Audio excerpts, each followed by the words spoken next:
Ketika ditalak tadi, ya, sedangkan istri dalam keadaan hamil, maka masa iddahnya sampai melahirkan.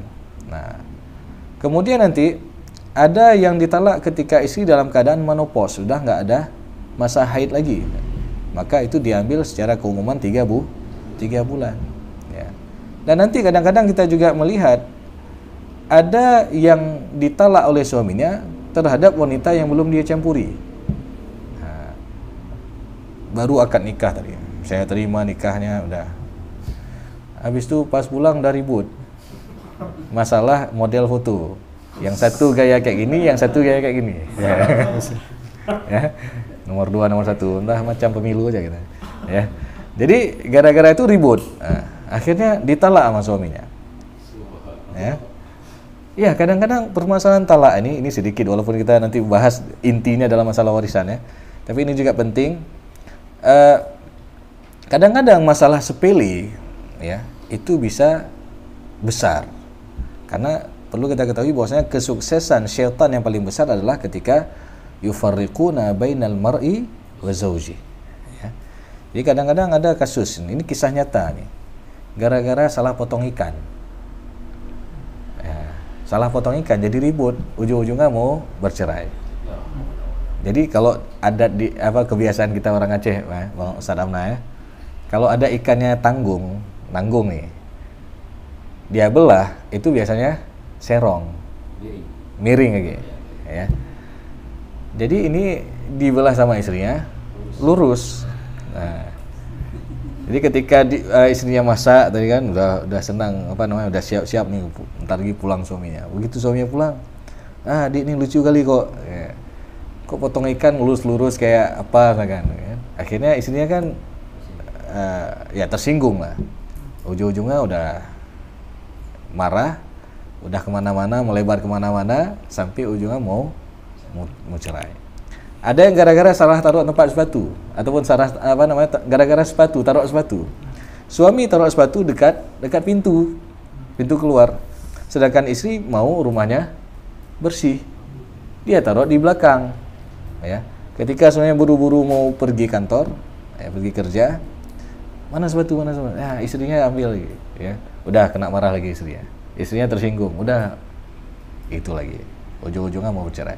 Ada yang gara-gara gagal romantis, ya, ketika pergi pagi-pagi mau kancing baju nih, istrinya bantu, sini bang, adik bantuin, ya, istrinya kancing dari bawah ke atas.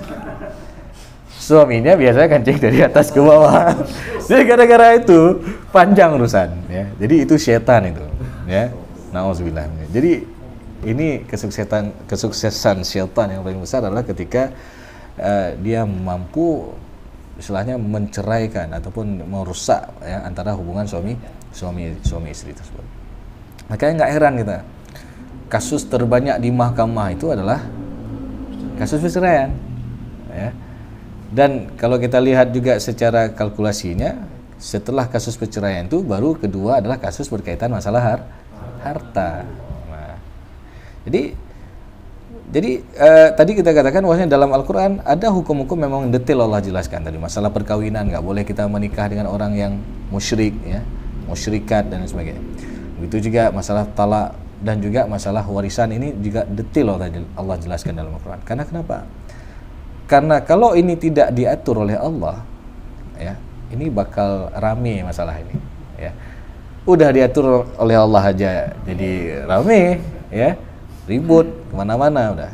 Jadi ini, makanya tadi Allah Subhanahu Wa Taala menjelaskan di dalam surat An-Nisa ayat ke-7 secara global, ya. Laki-laki ada bagian, perempuan juga ada bagian. Dan kalau kita lihat asbabun nuzul daripada ayat ini adalah ketika pasca terjadinya perang Uhud, ya. Perang Uhud tahun berapa? Ada yang tahu? Tanya orangnya aja. Ya. Oh ya. Sebelum masih. Ya. Perang Uhud itu perang yang pertama sekali terjadi adalah perang Badar. Tahun berapa?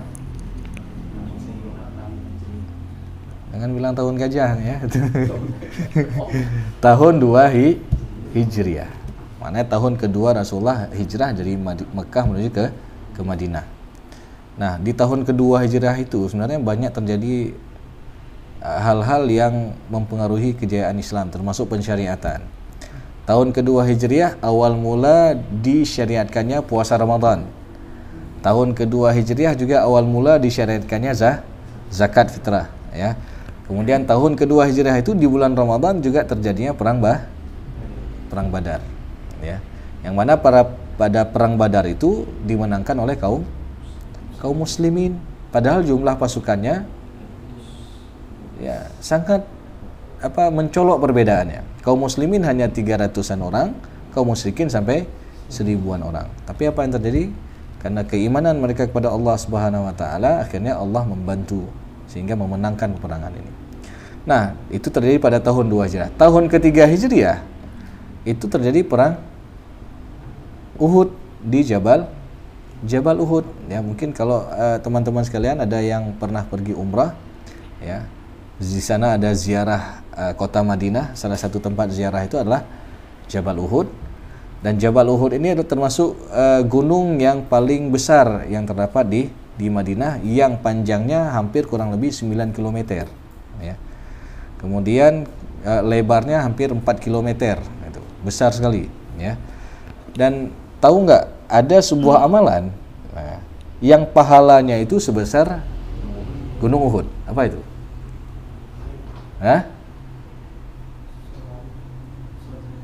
Salat jenazah, ya. Jadi dalam makna hadis Rasulullah sebutkan, barang siapa yang melaksanakan salat jenazah, maka dia mendapatkan satu qirat, ya. Barang siapa yang melaksanakan salat jenazah dan mengantarnya ke kuburan, maka dia dapat dua qirat. Maka salah seorang sahabat bertanya ketika itu, apa itu qirat ya Rasulullah? Itu adalah pahala mislal jabal Uhud, sebesar gunung Uhud, ya. Memang yang namanya pahala ini kan sifatnya abstrak, kita nggak kelihatan, ya, nggak nampak, ya. Kalau kita nampak pahala akhirat, mungkin kita akan berbondong-bondong, ya, termotivasi. Sama seperti orang salat berjamaah, yang mana salat berjamaah itu pahalanya berapa? 27 derajat. Sedangkan orang salat sendiri dapat 1 derajat, ya. Bagaimana 27 derajat itu? Yang jelas keutamaan yang pahala yang besar, ya kan? 27 lah. Kalau misalkan Allah berikan kita pahala kontan di dunia, misalkan yang salat berjamaah dapat 27 juta, yang salat sendiri di rumah dapat 1 juta. Mana kita pilih? 1 juta. Alhamdulillah. Dalam praktek tetap 1 juta. Ya. Khusran. Ya. Makanya kita ketika kita tahu keutamaan sebuah pahala, pasti kita akan termotivasi untuk mengejar keutamaan pahala itu, ya. Maka begitu juga kayak tadi Gunung Uhud, pahala sebesar Gunung Uhud itu kita bawa kapan? Ketika kita salat jenazah. Maka kalau kita misalkan sedang berada dalam masjid, misalkan udah salat fardu, lalu ada jenazah yang mau disalatkan, jangan langsung buru-buru keluar. Kita salat jenazah dulu. Paling tidak kita dapat 1 qirat, walaupun kita nggak ngantar sampai ke kuburan, ya. Jadi ini motivasi kita untuk terus beramal saleh. Nah, jadi ketika perang Uhud itu apa yang terjadi ketika perang Uhud? Dan siapa yang memenangkan perang ini? Ya. Jadi pada perang ini dimenangkan oleh orang musyrikin. Kenapa? Karena ketika itu para sahabat Rasulullah SAW, yang mana Rasulullah telah memerintahkan, termasuk kepada pasukan memanah, ya, untuk tidak turun ke bawah. Jadi pasukan memanah ini itu ditempatkan di sebuah bukit, ya, Jabal Ramah, ya. Yang mana Rasulullah katakan, jangan turun bagaimanapun kondisi, baik dalam kondisi menang ataupun kalah. Jadi ketika itu datang gerombolan pertama ataupun gelombang pertama pasukan kaum musyrikin. Jadi ketika itu pasukan memanah, sudah memanah mereka, banyak yang tewas di sini, ya. Banyak yang tewas, dan sehingga kaum muslimin ketika itu menganggap sudah menang. Nah, di antara mereka ada yang ingin turun untuk mengambil harta rampasan perang. Nah, padahal Rasulullah telah mengatakan tadi jangan turun bagaimanapun kondisi. Ya. Rupanya nggak lama ketika sebagian turun ini datang gelombang kedua pasukan kaum musyrikin di bawah pimpinan Khalid bin Walid ketika itu. Ya, sebelum beliau masuk Islam. Ya. Akhirnya banyak sahabat yang syahid. Ya. Dan salah satu yang syahid itu selain paman Rasulullah SAW adalah Sa'ad ibnu Rabi'. Nah, Sa'ad ibnu Rabi' ini dia meninggalkan seorang istri dan 2 orang anak perempuan. Nah, jadi ketika Sa'ad ibnu Rabi' ini syahid dalam perang Uhud, semua hartanya itu diambil oleh abang kandungnya, saudara kandung daripada Sa'ad ibnu Rabi', tanpa ditinggalkan sedikit pun kepada istri dan 2 orang anak perempuannya. Karena memang kebiasaan masa jahiliyah itu adalah yang dapat harta warisan itu hanya laki-laki yang dewasa yang ikut berperang saja, sedangkan anak-anak nggak dapat, wanita apalagi nggak dapat sama sekali. Nah, lalu ketika itu datang, ya setelah peperangan ini datang istri Sa'ad bin Rabi' membawa 2 orang anak perempuannya menghadap Rasulullah SAW. Ya Rasulullah, hatani ibnata Sa'ad bin Rabi'. Ya Rasulullah, 2 orang anak perempuan ini adalah anak kandung daripada Sa'ad bin Rabi' yang mana ia telah syahid dalam perang Uhud. Wa anna ammahuma akhadha malahuma falam yada' lahuma mala. Sedangkan paman daripada kedua anak perempuan ini, maknanya abang kandung daripada Sa'ad bin Rabi', mengambil semua harta tanpa ditinggalkan sedikit pun kepada mereka. Sedangkan mereka butuh nafkah.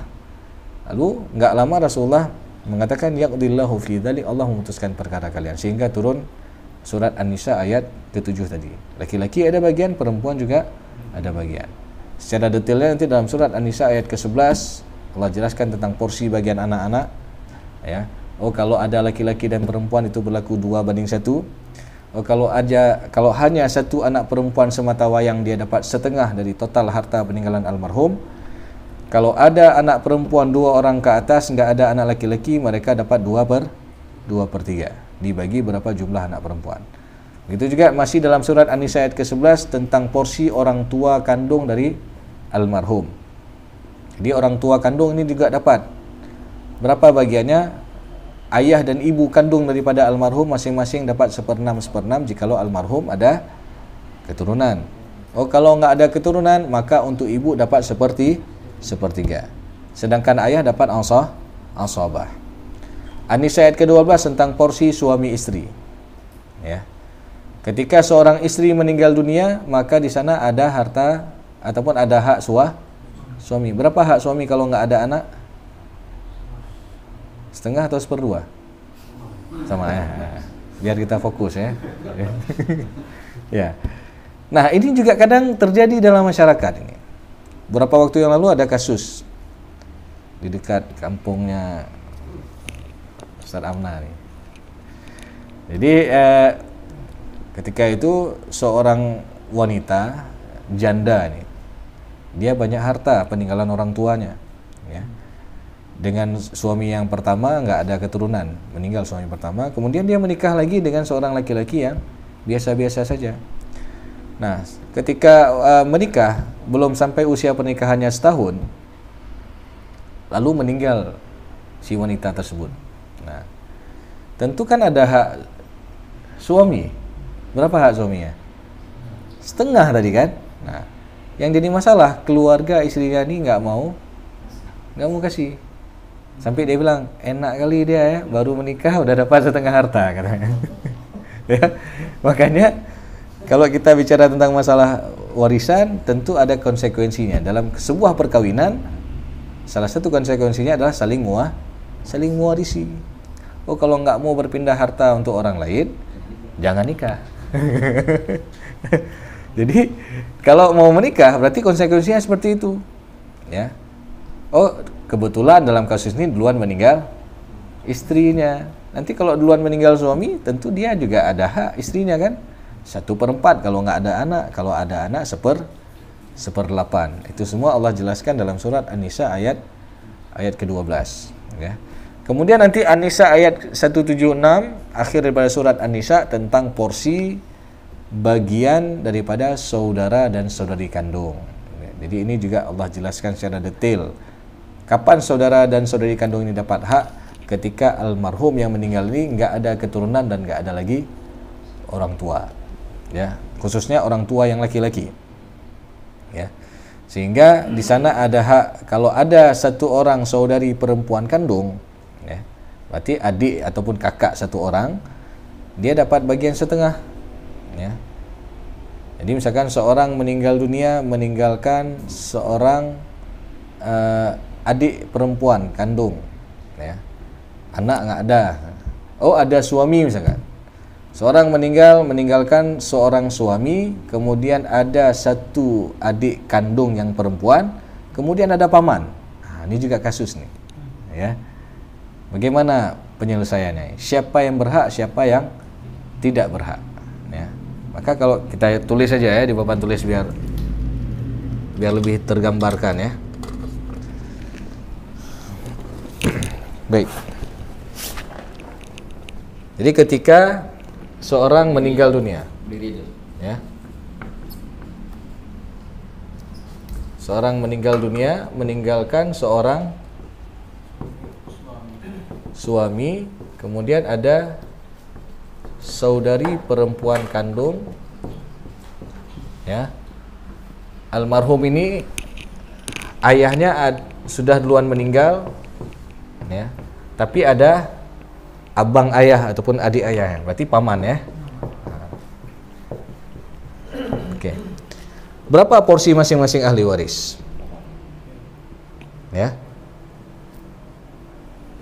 Porsi masing-masing ahli waris, suami dapat berapa? Setengah kan? Karena tidak ada keturunan. Jadi yang mempengaruhi suami ini adalah keturunan. Ada keturunan atau tidak? Oh, kalau nggak ada dia dapat setengah. Kalau ada seperempat. Nah, ini berdasarkan surat An-Nisa ayat ke-12. Walakum nisfu ma taraka azwajukum illam yakul lahunna walad. Nah, untuk saudari perempuan kandung, ya, berapa dia dapat? Setengah juga. Kan dalam surat An-Nisa tadi ayat 1776. Ini An-Nisa ayat ke-12, ya. 176 tentang masalah kalalah.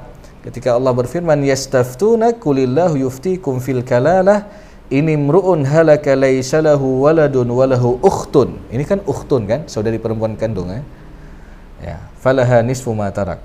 Maka dia dapat bagian nisfu, setengah. Ya. Paman di sini asabah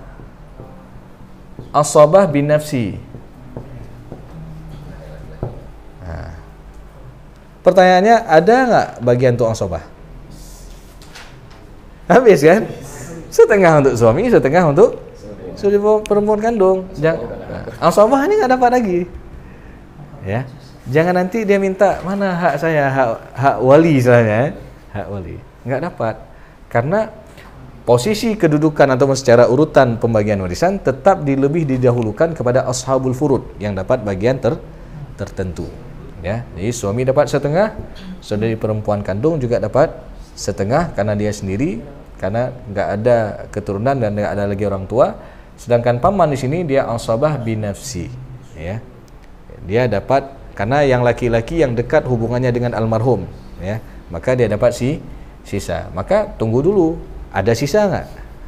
Nah, nggak ada sisa, ya, nggak ada sisa, maka asabah ini juga nggak dapat apa-apa. Ya. Baik. Kemudian ada juga kasus yang banyak terjadi dalam masyarakat, yaitu kasus penundaan pembagian warisan. Nah, ini banyak sekali terjadi, ya. Contoh, kan? Kita hapus saja dulu. Ketika seorang, katakanlah suami istri misalkan, ini ada kejadian, ya. Suami menikah dengan seorang istri, ya, dengan seorang perempuan. Ada berapa orang anak lah, katakanlah ada si A dengan si B misalkan, anaknya, ya. Setelah bertahun sekian tahun atau sekian puluh tahun pernikahan, istri ini meninggal dunia, ya. Katakanlah misalkan meninggal umur ataupun di tahun 2015. Ya. Lalu ya biasa kalau orang kita kan masih hidup ayah kan, nggak bagi dulu, padahal anaknya sudah dewasa, sudah beranjak usia menikah ataupun sudah menikah semua. Ya. Ini kan harus diberikan, kecuali kalau anaknya masih kecil ataupun dia belum bisa untuk mengelola harta, ya. Kemudian apa yang terjadi? Belum dibagi harta peninggalan istrinya ini, suaminya ini menikah lagi. Ya. Ketika menikah dengan istri kedua, ya, kan sudah terjadi pencampuran harta, ya. Ada bahkan harta yang seharusnya dimiliki oleh istri ini, ya ada harta bersama juga mereka, ada harta bawaan juga, ya, dijual oleh suami dan dibangun rumah ketika masa istri kedua. Nah, puncaknya kapan terjadi permasalahan? Ketika meninggal suami. Ketika meninggal suami, istrinya ini menganggap rumah itu adalah harta bersama dengan suaminya. Sedangkan anak-anak ini mengatakan, oh tunggu dulu, rumah itu asal daripada rumah itu ada harta mama kami dulu yang dijual oleh ayah, ya, sehingga ini jadi masalah. Ya. Makanya kalau ada niat menikah lagi kayak tadi, selesaikan dulu nih pembagian ini, ya, biar nggak terjadi pencampuran harta. Karena sekali lagi kita bicara tentang masalah warisan, kita bicara masalah hak. Jangan sampai kita menzalimi hak ahli waris yang lain. Nah, dalam kasus tadi sebenarnya ketika duduk musyawarah ini, anak-anak ini sudah ikhlas rumah ini diberikan buat si istri kedua, istri mudanya lah, ya. Ibu tiri mereka, Pak. Ya, ibu tirinya. Tapi apa yang terjadi? Ibu tirinya ini nggak terima, dia menuntut harta yang lain. Oke, rumah ini buat dia, yang lain juga hitung juga, ya. Akhirnya kan jadi masalah sampai karena mediasi ini nggak berhasil, dibawalah ke pengadilan agama ataupun kalau di Aceh itu di Mahkamah Syariah. Nah, ketika dibawa ke Mahkamah Syariah, ya, tentu putusan hakim pada akhirnya apa? Rumah ini harus dibagi juga buat si anak. Nah, iya, jadi gara-gara sifat tamak tadi, ya, sifat nggak cukup. Memang kayak gitulah harta tadi, kan? Ya, serakah, kan? Sehingga yang seharusnya rumah ini jadi milik ibu ini akhirnya harus dibagi buat anak-anaknya. Nah, jadi ini juga sering terjadi permasalahan di dalam masyarakat, ya. Jadi maknanya apa? Terjadi penundaan tadi, ya. Belum dibagi harta istri, ya. Kemudian suami menjual harta itu, apalagi dia sudah menikah, ya, sehingga terjadi pencampuran harta. Baik. Kemudian ada juga kasus, ini juga sering terjadi. Ini bagian suami istri. Sedangkan yang sekarang ini kita buat kasus yang terjadi pada anak-anak nih, ya. Jadi meninggal orang tua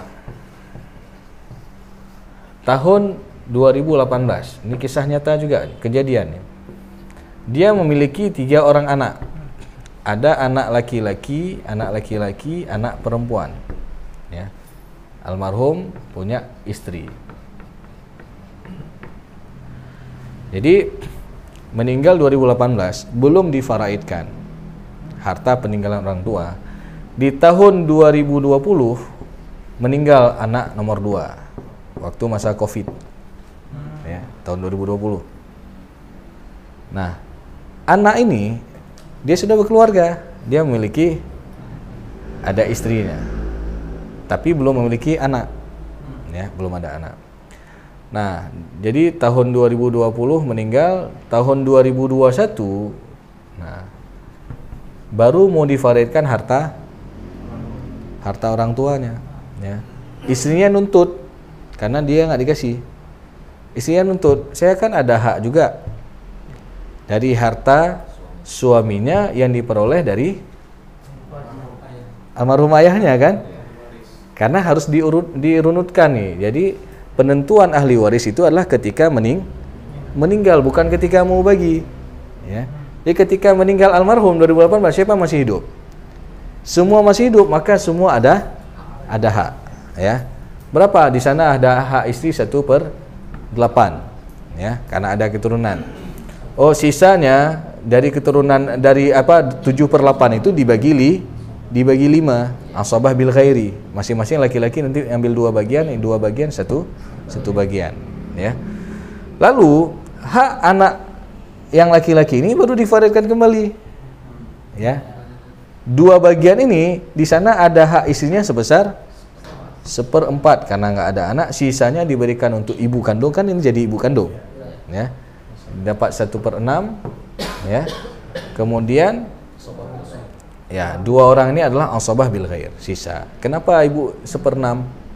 Karena jumlah saudara kandung juga mempengaruhi bagian ibu kandung, ya. Kalau saudaranya ada 2 orang ke atas, mempengaruhi bagian ibu dari 1/3 menjadi 1/6, ya. Ini dalam surat An-Nisa ayat ke-11, ya. Fa in kana lahu ikhwatun fali ummihi as-sudus, ya, 1/6. Jadi ini, ya.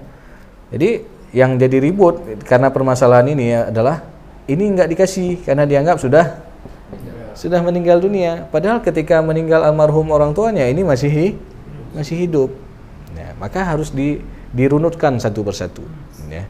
Jadi ini juga banyak terjadi kasus dalam masyarakat sehingga kadang-kadang nanti jadi ribut, ya. Oke lah, misalkan ini nggak ada anak. Kalau ada anak nanti ribut antara ponakannya dengan anak-anak yang lain, ya. Nauzubillah. Jadi ini juga termasuk kasus-kasus yang terjadi dalam masyarakat. Kemudian tadi Ustadz Amna ada menyinggung berkaitan dengan masalah kenapa anak laki-laki lebih banyak daripada anak perempuan. Nah, ini juga menjadi sebuah isu lah bagi orang-orang gender, ya. Yang suka menyerang Islam dengan mengatakan bahwasanya Islam merendahkan derajat wanita. Padahal kalau kita renungkan, sebenarnya Islam justru mengangkat derajat wanita yang sebelumnya masa jahiliyah nggak dapat sama sekali, ya. Tapi ketika datangnya Islam itu diberikan hak kepada wanita, ya. Oke, tadi kaidah 2:1, ya. 2:1 itu berlaku pada 4 kondisi, ya. Ini kita lihat. Kalau almarhum meninggal dunia, ada anak laki-laki dan anak perempuan. Anak perempuan, anak laki-laki. Nah, kalau ini ada berpasang-pasangan, ya, ada anak laki anak perempuan, ini berlaku kaidah 2:1 berdasarkan surat An-Nisa ayat ke-11 tadi. Yusikumullahu fi auladikum lidzakari mislu hadzil untsayain. Jadi untuk laki-laki dia 2 bagian daripada anak perempuan, ya. Jadi kalau nggak ada anak, beralih kepada cucu. Contoh misalkan seorang meninggal dunia, anaknya sudah duluan meninggal. Yang ada cucu dari anak laki-laki, ya. Cucu laki-laki dan cucu perempuan dari anak laki-laki, ya. Maka ini juga berlaku kaidah 2:1, ya.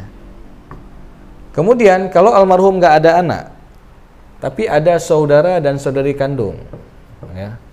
Saudara laki-laki kandung, abang daripada almarhum, dan juga ada saudari perempuan kandung. Ini juga berlaku 2:1, ya. 2:1, ya. Oh, kalau nggak ada yang kandung, ada nanti saudara laki-laki yang seayah.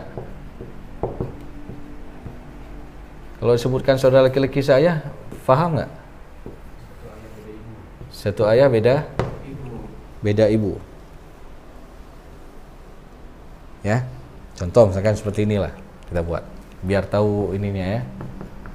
Suami menikah dengan seorang istri, ada anak si A sama si B. Kemudian suami ini menikah lagi, boleh nggak? Boleh. Kenceng nih suaranya. Tapi bisa istiharkan. Iya. Maku ya, selesaikan dulu yang pertama. Ya, ketika menikah dengan istri kedua ada anak sisi, kan? Kalau meninggal suami, siapa ahli warisnya? Semuanya, ya. Ketika mereka menikah dengan akad yang sah, maka mereka saling mewarisi. Berarti ada 2 orang istri dan 3 orang anak, karena ini ada hubungan semua dengan almarhum, ya. Ini anak kandung semua, ini istrinya yang sah, ya. Oke, bagian istri berapa dapat? Masing-masing 1/8 atau? 1/8 Hah? 1/8 bagi 2? Hah?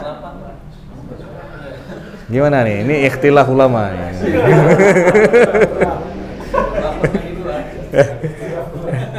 Ya, ada 2 orang istri, ya, 2 orang istri, kemudian ada 3 anak, 3 orang anak, ya. 2 orang istri itu dia dapat 1/8 bagi 2. Jadi jatuhnya berapa? 1/16 masing-masing, ya. Karena kalau masing-masing istri dapat 1/8, kalau ada 4 orang mungkin udah habis semua warisnya. Gak ada, gak, ya. Ya. Kalau ada 4 orang dan semua nggak ada anak, udah habis semua istri, ya. 1/4, ya. Oke, kemudian 3 orang anak, misalkan. Kalau ini anak laki-laki semua, dia dapat asobah, tinggal bagi 3 aja nanti. Nah, jadi, lalu kalau ada yang protes, misalkan istri yang pertamanya protes, Ustaz, enak kali istri muda, masa dapat bagian yang sama dengan saya? Nah, padahal baru sebulan, kan? Ya, ini sudah dari mulai, bukan dari 0 lagi, dari min, ya.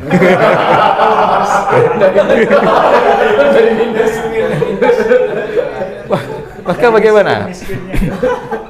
Maka nanti ada perbedaan dari segi harta bersama, ataupun kalau dalam apa istilah bahasanya harta gonogini, ya. Kalau dalam bahasa Aceh ada harta seharkat namanya, ya.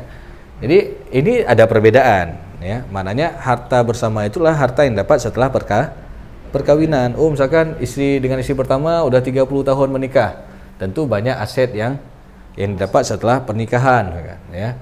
Adalah aset. Maka dari aset itu dibagi 2. 50% menjadi hak suami, 50% jadi hak istri yang pertama. Nah, sedangkan istri keduanya dihitung ketika dia mulai menikah. Ada nggak aset harta bersama? Nanti dilihat lagi, ya. Kalau ada yang tanya, Ustadz, ini juga sering ditanyakan, ada nggak dalil berkaitan dengan harta bersama? Nah, apakah dulu Rasulullah dengan Aisyah ada harta bersama? Maka dalam hal ini perlu juga kita ketahui bahwasanya secara keumuman dalil itu ada dalam surat An-Nisa ayat ke-32. Ya, wala tatamannaw ma faddalallahu ba'dukum 'ala ba'd lirijali nasibum mimma iktasabu walinisa'i nasibum mimma iktasaban.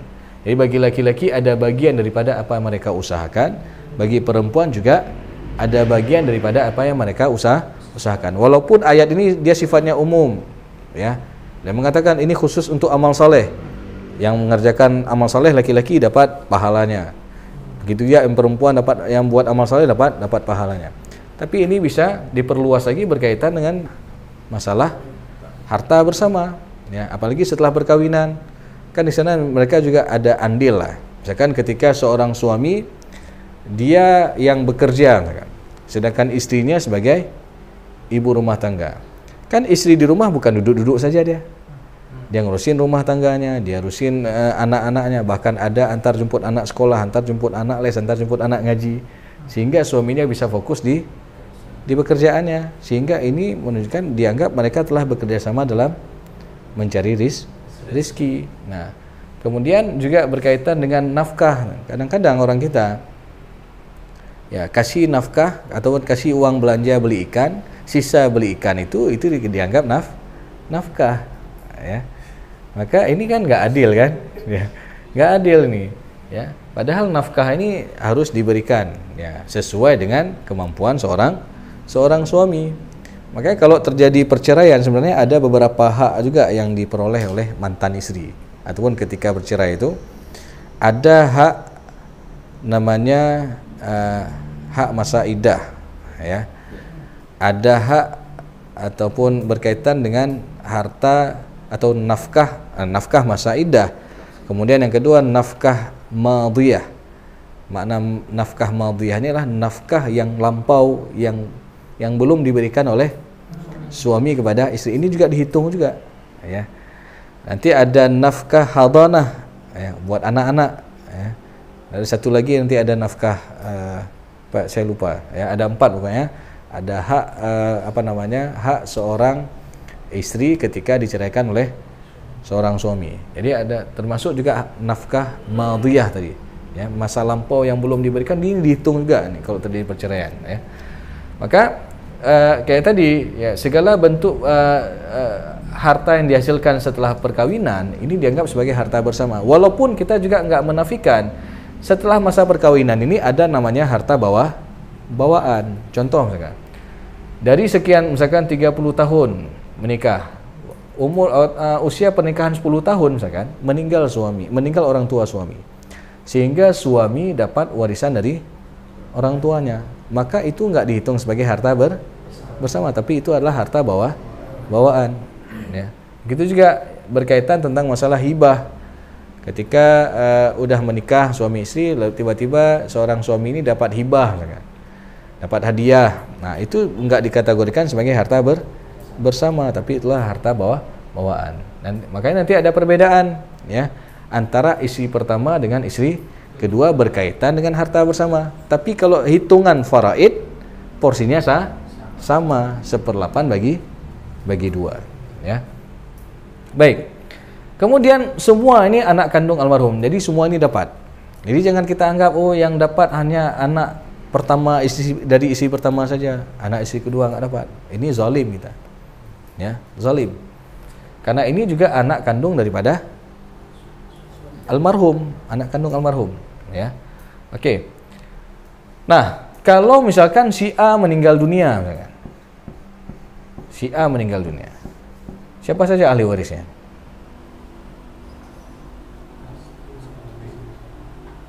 Ataupun kita lihat secara hubungan. Si B ini siapa si A? Saudara kan? Saudara kandung. Ini berarti si A ada ibu kandungnya ya. Nah, hubungan si A sama si C?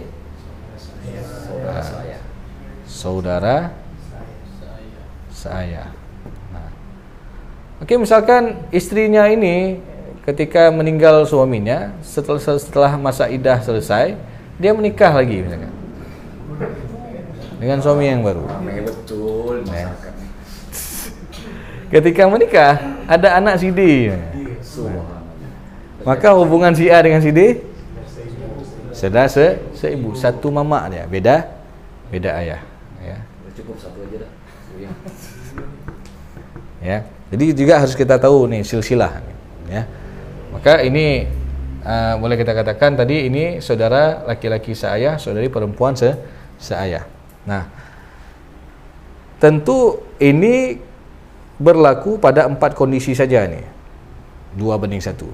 Nanti juga kita lihat di sana ada kurang lebih 6 kasus itu laki-laki dan perempuan sama bagiannya. Ya.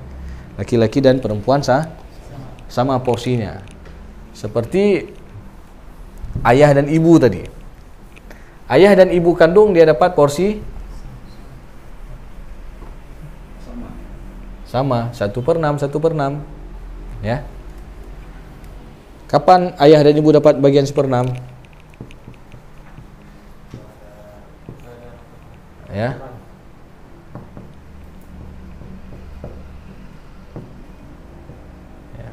Ayah ini dapat 1/6, ibu juga dapat bagian 1/6. Ini kan laki-laki dan perempuan. Kapan mereka dapat 1/6? Kalau almarhum ini ada keturunan laki-laki ataupun laki-laki dan perempuan. Siapa lagi contoh kayak tadi misalkan? Ya. Suami, ya. Suami dengan saudari perempuan kandung, kan?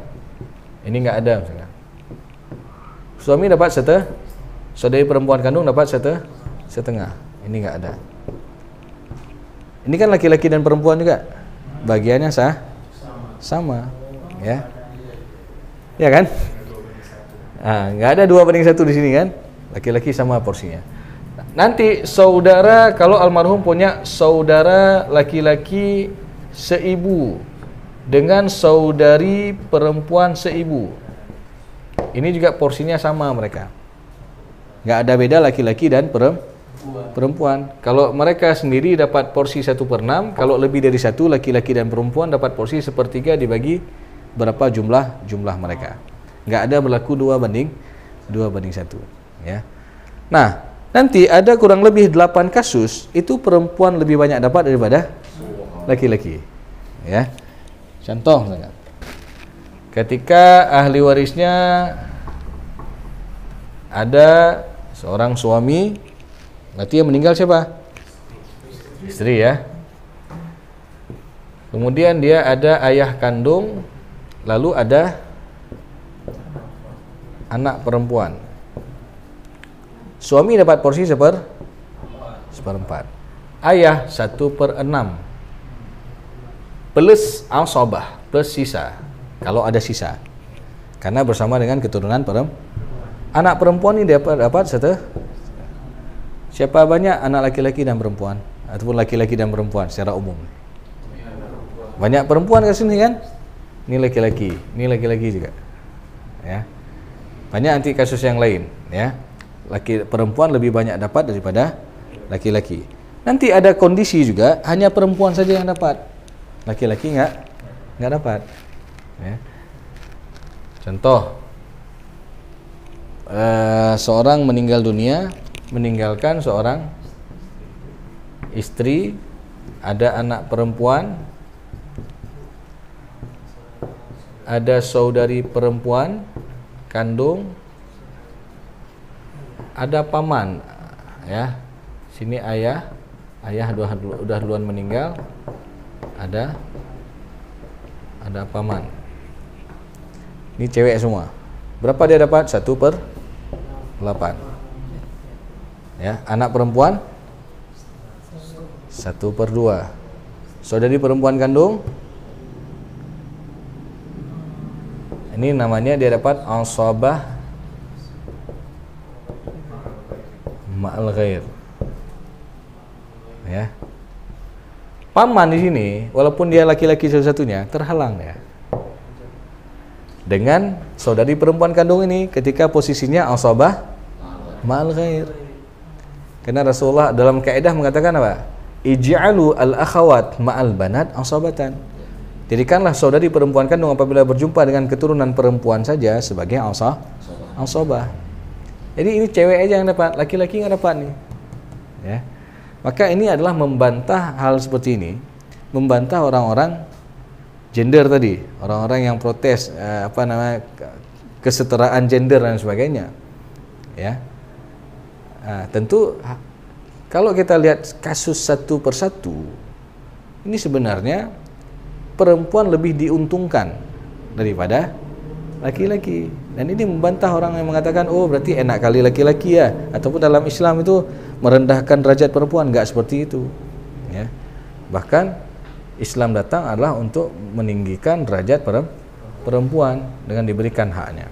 Jadi ini berkaitan dengan ya, isu-isu yang kita sebutkan tadi, berkaitan masalah gender. Jadi banyak kasus-kasus yang lain yang sering terjadi dalam masyarakat, termasuk juga kasus masalah hibah. Nah, jadi beberapa waktu yang lalu ada kejadian nih. Sewaktu orang tuanya sakit, orang tua bilang sama abangnya ataupun anaknya yang paling tua, ini rumah ini buat kamu aja. Nah, paling banyak. Ya, sedangkan yang lain nggak tahu, ya, ataupun tahu disuruh tanda tangan bahwasanya rumah itu dihibah buat abangnya. Nah, tetapi karena anak ini nggak mau istilahnya tanya lebih mendalam, karena mereka mengira seperti ini, oh berarti kalau nggak ada ayah nanti abang yang paling tua yang kelola harta ini untuk mempermudah administrasi, ya kan? Jadi udahlah dibuat hitam atas putih. Nah, sehingga ketika meninggal ayahnya masih hidup mamanya, ini nggak ditanya-tanya masalah ini. Ya. Puncanya adalah ketika meninggal ibunya. Jadi ayah dan ibu sudah meninggal. Lalu adiknya ini tanya sama abangnya, "Bang, rumah ini kan harus difaraid, harus dibagi." Lalu abangnya bilang, "Dik, rumah ini kan udah dihibah buat abang. Kalau adik mau ambil aja yang isi dalam rumah. Mau ambil kulkas, mau ambil lemari, silakan. Ya. Tapi rumah ini udah jadi milik abang nih, ini sudah dihibah." "Oh, nggak kayak gitu juga bang," katanya. Udah ribut lah. Sampai rumah itu dijual seharga 5 miliar. Ya, kan rumah itu lokasinya bagus. Yang menikmati adalah abangnya sendiri. Ya. Maka bagaimana dalam pandangan Islam dalam kasus ini? Jadi perlu kita ketahui bahwasanya bicara tentang masalah hibah pemberian ini. Hibah orang tua kepada anak ini sebenarnya diperbolehkan, tapi dengan syarat, ya. Karena bicara tentang masalah hibah ini kan pemberian secara sukarela, ya, kepada orang yang dikehendaki tanpa mengharapkan imbalan kecuali mengharapkan pahala daripada Allah Subhanahu wa taala. Ketika seseorang menghibah ada imbalan, itu bukan hibah. Ada kejadian nih, ya, di Aceh juga. Jadi ada satu tanah itu mau dibuat kantor di bawah balai kota lah, ya. Saya kantor negara lah, ya. Jadi karena tanahnya kurang, dibilang sama yang punya tanah di sampingnya, sama bapaknya, "Pak, kalau bisa tanah bapak kasihlah 2 meter untuk pembangunan kantor kantor negara ini." Lalu orang ini bilang, bapaknya bilang, "Boleh saya hibah tanah saya dengan syarat, boleh." "Apa syaratnya?" "Anak saya masuk kontrak aja itu." Kerja kontrak aja di honorer.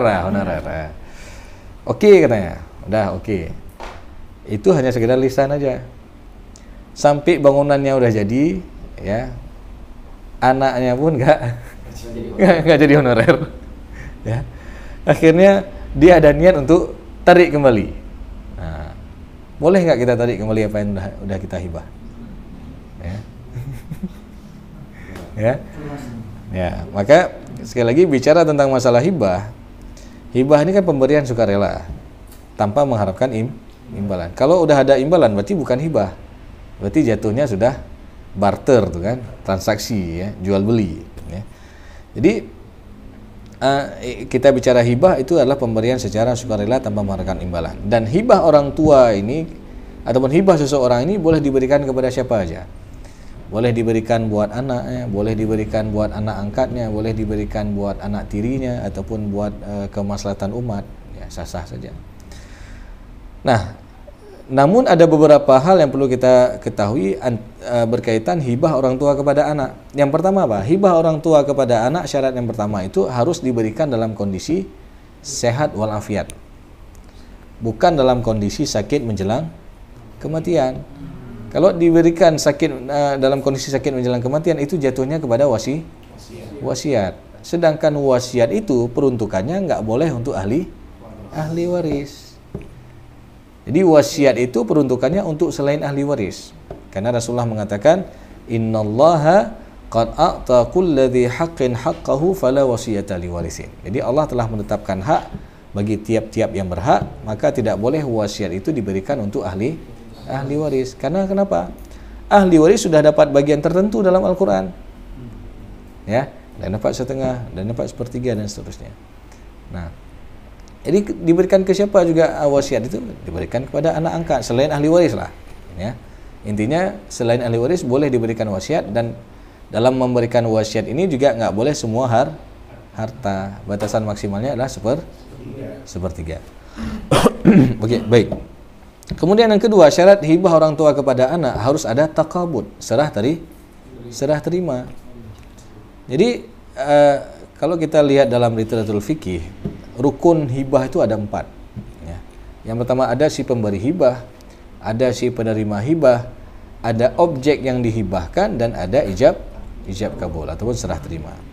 Nah, Nanti dalam beberapa kondisi ataupun dalam beberapa kasus kadang-kadang ada terjadi seperti ini. Untuk anak pertama udah dikasih hibah, ya. Oh, ini satu tanah dikasih buat anak pertama. Anak kedua juga udah dikasih. Anak ketiga ayahnya bilang, adik nanti buat adik, kalau ayah ada rezeki ayah buat rumah buat adik. Nah, apakah ini dianggap sebagai hibah? Belum kan? Karena objeknya nggak jelas kan.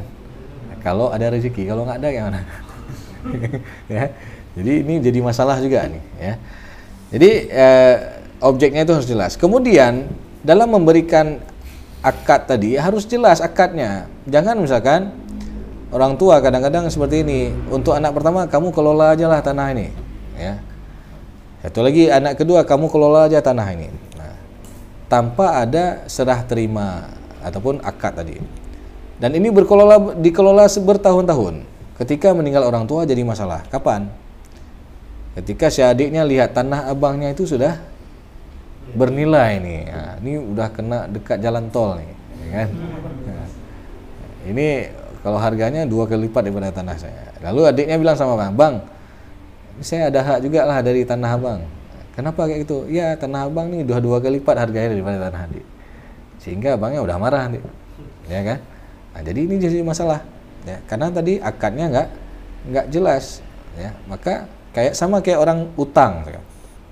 Ketika seorang memberikan utangnya misalkan emas, ya, utang emas tahun 2010 10 gram misalkan. Ini saya kasih 10 gram. Oke, 10 gram ketika itu berapa harganya? Mungkin sekitar 5 juta mungkin, ya. Karena mungkin 1 gramnya 500.000. Nah, harga 10 gram sekarang, ataupun ketika akad itu dia bilang, "Pak, ini kamu pakai aja emas saya. Ya, nanti kalau ada rezeki kamu balikin." Kan? Nah, ketika balikinnya, ya, dia balikin seharga nilai tadi 10 gram di tahun 2010. Sedangkan hari ini udah 2022. 10 gram udah hampir 1 juta, ya, udah 9 jutaan lah. Nah, ini bagaimana? Maka ini juga akadnya harus jelas tadi. Kalau pinjam emas harus balikin emas juga. Jadi jelas akadnya. Jadi di awal tuh kita perjelas loh. Ini mau pinjam uang atau pinjam emas, ya. Kalau pinjam emas itu balikin emas, ya. Maka itu lebih adil kan? Ya, jangan sampai hari ini kita pinjam emas. Pas balikinnya kita udah marah-marah. Itu kan dulu cuma 5 juta, ya kan? Ya, sekarang 5 juta dapat berapa? 5 gram mungkin. Setengahnya, ya. Jadi ini akadnya juga harus jelas, ya. Sehingga ini juga sering terjadi permasalahan, ya. Kemudian hibah orang tua kepada anak itu harus berlaku prinsip adil, ya. Walaupun adil ini nggak mesti sama. Kadang orang tua melihat kondisi ekonomi si anak, ya. Yang satu anak pertama misalkan secara ekonomi dia udah mapan, ya. Anak yang kedua, ya, secara ekonomi dia bermasalah. Nah, boleh jadi nanti orang tua dalam memberikan hibah, untuk anak yang pertama dikasih tanah kosong aja, karena dia juga udah ada rumah. Ya. Anak yang kedua, karena dia belum memiliki rumah, misalkan, dan dia secara ekonomi dia gak masalah, orang tuanya kasih rumah dan bangunan di atasnya. Ya, maka ini apakah boleh? Boleh. Dan dalam memberikan hibah ini nggak berlaku 2:1. Ya. Hibah ini nggak berlaku 2:1. Nanti jangan protes pula abang yang laki-laki kan. Wah, kok kasih sama, kan? Padahal ini harus 2:1, enggak. Kalau 2:1 itu masalah warisan, dan warisan itu berlaku kapan? Ketika ada yang meninggal, baru berlaku warisan. Ketika pemberian masa hidup ini nggak berlaku 2:1. Ataupun bahkan boleh jadi orang tua melihat ataupun dengan memberikan bagian untuk anak perempuan lebih banyak daripada laki-laki, dan itu ada hadisnya tuh. Kalau kasih pemberian itu nggak bisa lebih kepada perempuan daripada laki-laki, ya. Apalagi kalau di Aceh itu ada kebiasaan, biasanya kalau rumah itu untuk anak perempuan yang paling kecil, ya, rumah induk, ya, istilahnya kan. Dan ini ada filosofi tertentu kan, misalnya apa? Kalau ada apa-apa berkaitan dengan anak ini dalam rumah tangganya, paling enggak dia udah ada tempat berlindung, ya. Dan ini kalau ini disepakati oleh semua ahli waris, maka ini tidak mengapa, ya. Tentu harus ada asas antaradin, ya, saling ridha, ya. Kemudian dalam kasus tadi kita sebutkan, ini kan nggak adil tadi, yang hanya diberikan untuk abangnya saja tadi, nggak diberikan kepada adiknya. Dan ini juga terjadi masa Rasulullah SAW ketika Nu'man ibnu Bashir memberikan pemberian kepada anaknya. Istrinya sendiri nggak ridha sampai Rasulullah jadi saksi, sehingga esok harinya Nu'man ibnu Bashir menjumpai Rasulullah lalu mengatakan, ya Rasulullah, saya telah memberikan pemberian kepada anak saya, tapi istri saya tidak ridha sampai engkau jadi saksi ya Rasulullah atas pemberian ini. Kemudian Rasulullah tanya, apakah engkau memberikan pemberian kepada anak-anakmu yang lain? Tidak ya Rasulullah. Maka Rasulullah katakan apa? I'dilu baina auladikum. Berlaku adillah kamu terhadap anak-anakmu. Ya. Bahkan dalam riwayat yang kedua itu disebutkan apa? Farji'hu. Tarik kembali apa yang telah kamu hibah itu. Karena itu juga jadi potensi ribut. Ya. Nanti kalau meninggal orang tuanya, adiknya bilang, bang, abang nggak ada hak lagi dari harta warisan orang tua. Oh, kenapa kayak gitu? Ya, abang lu udah banyak kali dikasih sama ayah, kami nggak dikasih apa-apa.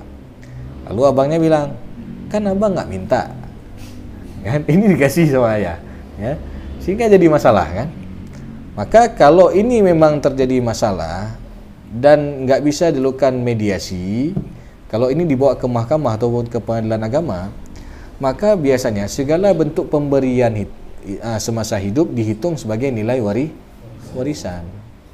Jadi misalkan ada tanah yang udah dikasih, dihitung semua, ya. Oh, lalu ketika telah dihitung, oh, hak abangnya misalkan berapa? 300 juta. Oh, harga tanah yang udah dikasih berapa? 100, enggak? Berarti dia tinggal ngambil 200 lagi. Jadi dianggap pemberian masa hidup dihitung sebagai nilai warisan. Ini kalau terjadi masalah. Kalau nggak jadi masalah, ya udah selesai, pemberian masa hidup udah selesai. Tinggal dibagi yang sisa daripada harta peninggalan orang tua aja. Nah, jadi ini berkaitan dengan masalah hibah tadi. Dan hibah orang tua kepada anak itu, ini menjadi dalil bahwasanya ini boleh ditarik. Ya, farji'hu tadi. Jadi boleh ditarik hibah orang tua kepada anak. Tapi ini nggak berlaku untuk yang lain. Ya. Jangan pula udah dengar ceramah ini kan boleh tarik hibah nih, kan. Udah dihibah buat masjid ditarik lagi, ya kan? Ya. Karena itu berinya waktu belum juga ada. Ya. Jadi sehingga ketika seorang orang tua memberikan pemberian kepada anaknya, lalu dilihat anaknya ini katakanlah tempat itu dibuat tempat maksiat, ya, misalkan satu buah ruko, tempat itu dibuat tempat maksiat ataupun tempat itu ya istilahnya ya nggak senang lah orang tuanya dibuat tempat hal nggak bagus, maka ini boleh ditarik kembali. Tapi ini nggak berlaku untuk yang lain, karena dalam hadis yang lain disebutkan apa? Al-aidu fi hibatihi, orang yang menarik kembali apa yang telah dihibahkan itu dalam dua riwayat. Yang pertama disebutkan apa? Seperti orang yang muntah kemudian dia menjilat muntahnya sendiri. Riwayat yang kedua seperti anjing yang muntah kemudian menjilat muntahnya sendiri. Maknanya apa? Sebegitu hinanya orang yang udah kasih hibah lalu dia tarik lagi. Ya, makanya ini nggak boleh dan hanya diperbolehkan antara orang tua terhadap anak. Ya, makanya ini tentu ini juga berlaku hibah orang tua kepada anak harus ada prinsip adil. Kemudian yang selanjutnya, hibah orang tua kepada anak ini diperbolehkan dengan syarat jangan sampai mengharamkan hak ahli waris yang lain daripada mendapatkan hak mereka. Contoh seperti ini. Ada anak cewek semua nih, ya kan? Lalu dia hibah semua buat anak perempuan ini. Dengan niat apa? Ini nggak usah diambil sama saudara, wali lah, ya. Jangan diambil oleh saudara almarhum. Nah, maka ini juga tidak diperbolehkan, ya. Karena ada kasus nih, walaupun kasus ini boleh kita katakan ya kasuistik lah, kan, kasus secara khusus. Tapi dengan kasus ini kita kan bisa mengambil ibrah, sang mengambil pelajaran. Ini kisah nyata nih terjadi di Aceh. Ketika seorang ibu, seorang ya janda, suaminya sudah duluan meninggal, dia punya anak perempuan 1 orang aja. Sampai anak perempuan ini sudah menikah, tinggal di rumah mamanya ini, sampai sudah ada keturunan. Suatu hari, anak perempuan ini bilang sama ibunya, sama mamanya, mak kan sudah tua, ya. Kalau bisa rumah ini, Mama balik sertifikatnya atas nama adik, katanya. Ya. Karena nanti kalau Mama meninggal, malas berurusan dengan saudara kandung Mama, wali. Ya. Jadi kan orang tua kadang-kadang iya juga ya kan, iya juga. Singkat cerita dibaliklah nama atas nama anak perempuannya. Nah, beberapa tahun setelah dibalik sertifikat nama itu atas nama anak perempuannya ini, apa yang terjadi? Rupanya duluan meninggal anak perempuan ini daripada mamanya. Nah, jadi kita nggak bisa prediksi yang namanya meninggal itu, ya. Belum tentu yang meninggal ini harus tua. Ya. Begitu juga belum tentu yang meninggal ini harus sakit dia. Kadang orang lagi sehat meninggal dunia, ya. Jadi sehingga tinggallah di rumah itu ibu ini dengan menantunya dan ada cucunya tadi. Nah, suatu hari entah kenapa ribut antara ibu ini dengan menantunya, ya, menantunya pun lagi nggak pas pala. Ya, lagi entah kenapa dia pusing kan. Intinya lagi ribut-ribut tuh diusir ibu tuh di rumah. Karena dianggap rumah itu sudah jadi milik istrinya dan ada hak anaknya. Jadi ini kisah nyata ini. Sampai saya tanya sama orang yang tanya itu kan, jadi kemana ibu itu pergi, Pak? Nggak tahu, Ustaz. Pokoknya ibu itu udah keluar dari rumah itu. Ya. Jadi ini berawal daripada niat yang nggak baik tadi. Ya. Jadi dia kasih hibah untuk semua anaknya dengan niat apa? Ini nggak usah diambil oleh saudaranya. Ya, betul-betul Allah ambil. Yang kedua ini kisah nyata juga nih. Jadi ada seorang duda, ya, istrinya sudah duluan meninggal. Jadi bapak ini dia punya 3 orang anak cewek semua, perempuan semua. Nah, karena sudah tua dia hibah juga semua buat anak perempuan ini. Bahkan rumah yang beliau tinggal dibalik nama atas nama anak perempuan ini dengan niat apa tadi? Biar nggak diambil oleh ya, saudaranya nanti, ya. Biar nggak diambil oleh saudara kandungnya. Karena kan hak anak perempuan kan cuma 2/3, sisa diambil oleh saudara kandung almarhum, ya. Nah, jadi dihibah semua buat anak perempuan ini. Apa yang terjadi? Qadarullah orang tuanya ini panjang umur, ya. Tapi dalam kondisi ya harus di atas kasur, harus pakai pampers semua. Jadi anaknya ini saling apa istilahnya? Saling lempar-lempar tanggung jawab lah. Ini kakak aja lah ngurus, kakaknya lah ada kegiatan, adik aja lah ngurus. Nah, jadi sampai 1-2 tahun diurusin orang tua dalam kondisi seperti itu pun sudah ribut-ribut. Ujung-ujungnya apa? Dititipkan orang tuanya ke panti jompo. Disayang kali orang tua kasih harta buat anak-anaknya semuanya, belum tentu anak ini kasih manfaat bagi orang tua. Maka nggak boleh juga kita hibah semua harta, karena kita juga masih hidup. Kalau kita mau hibah, ya ambillah batasan hibah sama seperti wasiat dengan 1/3. Kita sendiri masih hidup. Kadang kita mau sedekah, kadang kita mau wakaf, kadang kita mau pergi umrah dan lain sebagainya. Kita kan nggak harus tergantung kepada anak-anak kan, karena kondisi mereka juga bisa berubah karena harta tadi. Boleh jadi ketika nggak ada harta bagus ya, ketika udah ada harta udah sibuk dengan hartanya, sehingga orang tuanya pun dibiarkan begitu saja. Nauzubillah min dzalik. Jadi ini contoh-contoh seperti ini kan menjadi ibrah, pelajaran bagi kita bahwasanya nggak boleh kita istilahnya memberikan semua harta ya kepada anak-anak kita, apalagi dengan niat tadi mengharamkan hak ahli waris yang lain daripada mendapatkan hak mereka. Baik. Jadi ini jam 12 nih. Nah. Kita tergantung yang bicara ya. Karena kita nggak capek mendengar itu. Kita sangar loh ya. Atau kita buka tanya jawab. Boleh, baik. Bismillahirrahmanirrahim. Buat teman-teman mungkin ada yang ingin bertanya, saya juga sudah nulis 3 pertanyaan. Kalau nggak ada yang bertanya, saya tanya duluan. Tapi saya buka dulu teman-teman berkali saya bertanya. Tapi satu-satu ya. Jadi satu pertanyaan langsung dijawab biar mungkin yang di sana juga kalau bisa Ustaz nanti mohon diulang pertanyaannya biar nanti kalau ada yang nonton online juga tahu. Baik. Jadi berdasarkan hibah tadi, misalnya seorang ayah itu bagi ke 6 orang anak dalam kondisi masih sehat. Nah terus dari 6 orang ini mungkin nggak hadir 1, tapi informasinya belakangan tahu kalau dia dihibahkan itu. Nah dari sisa 5 ini ada 1 belakangan setelah orang tua meninggal merasa nggak hadir, itu berlaku. Jadi baru merasa nggak hadirnya setelah si ayahnya meninggal, bukan ketika mendengar pemberian hibah itu. Ya. Jadi pada prinsipnya hibah ini kan pemberian secara sukarela.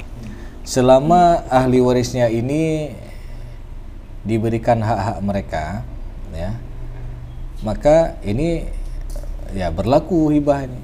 Ya. Nah, namun kapan itu ketika dia dianggap nggak berlaku? Ketika tadi 1 kasih 1 nggak kasih. Ya, jadi 1 kasih 1 nggak kasih. Ini berarti ini nggak ada sifat adil ya. Sedangkan tadi misalkan yang 1 kasih juga, ya, anak yang lain dikasih juga. Mungkin walaupun ada perbedaan secara nilainya, ya ini kan secara hukumnya ini sebenarnya sudah tercukupi, sudah diberikan juga. Karena yang namanya kepuasan ini ya sifat manusia, pasti dia nggak puas ya, subjektif ya.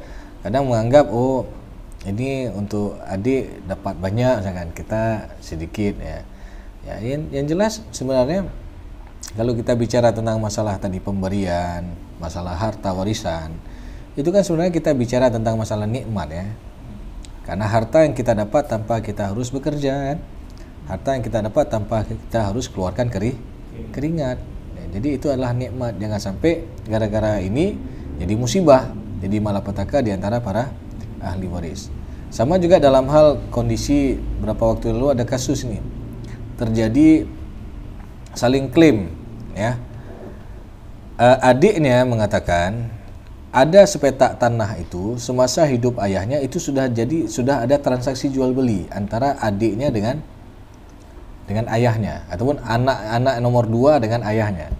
Tapi jual beli ini nggak diketahui oleh anak pertama. Nah, sehingga jadi masalah kapan? Ketika meninggal orang tuanya.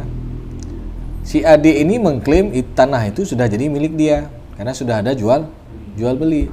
Sedangkan pengakuan si kakaknya ini menurut ayah katanya itu nggak ada jual beli. Ya, ataupun pernah dia dengar ayahnya bilang tanah itu nggak ada dijual-jual. Itu adalah harta pusaka ataupun harta peninggalan yang akan diwariskan untuk ahli warisnya. Jadi dua-duanya bersikeras. Yang satu mengatakan ada transaksi jual beli, yang satu mengatakan dulu almarhum ayah bilang semasa hidup nggak ada jual. Dan nggak ada yang mau mengalah dalam hal ini. Ya. Maka ini bagaimana? Ya. Maka kalau dalam kasus ini dua-dua bersikeras seperti itu, kalau secara mediasi pun nggak bisa berhasil, ya ketika disumpah dua-duanya berani sumpah. Nah ini kita heran juga nih, ya kan? Padahal ketika ada seseorang bersumpah, dia bawa nama Allah untuk zalim terhadap hak orang lain, itu disebutkan dalam sebuah hadis itu haram baginya masuk ke dalam surganya Allah Subhanahu wa taala. Ya. Jadi tapi kadang-kadang kita mendengar ada orang seperti itu. Ya, dia mau bersumpah dia bawa nama Allah lagi. Bahkan ada juga kejadian ini terjadi juga di hadapan kami waktu di Aceh itu. Ada yang sampai mengatakan, "Ustadz, pokoknya hak saya ini, Ustadz. Kalaupun saya masuk neraka nggak apa-apa, saya masuk aja." Nauzubillah misalnya. Jadi dia kira masuk neraka itu enteng kali. Kayak masuk penjara. Coba dia ambil mecis gitu. Bakar di telapak tangannya, nggak sanggup tahan ya. Apalagi kalau api neraka itu paling ringan kan, baru kita injak aja mendidih otak kita. Dan hitungan akhirat bagaimana? 1 hari akhirat ka'alfi sanatin mimma ta'udun, sama dengan 1000 tahun kita hidup di dunia. 1 hari akhirat. Kalau hari ini kita ada umur berapa? 40 tahun, 50 tahun, mungkin baru sekian detik itu. Ya. Baru sampai duha. Ya. Jadi jangan kita anggap remeh masalah ini ya. Apalagi berkaitan juga masalah harta. Ketika kita memakan hak anak yatim, itu juga ganjarannya disebutkan dalam surat An-Nisa ayat ke-10. Innal ladzina ya'kuluna amwalal yatama zulman innama ya'kuluna fi butunihim nara wa sayaslawna sa'ira. Ketika kita makan harta anak yatim, sama dengan kita makan bara api dalam perut kita. Wa sayaslawna sa'ira, tidak hanya itu, di hari akhir nanti kita akan dicampakkan ke dalam api neraka yang menyala-nyala. Nauzubillah misalnya.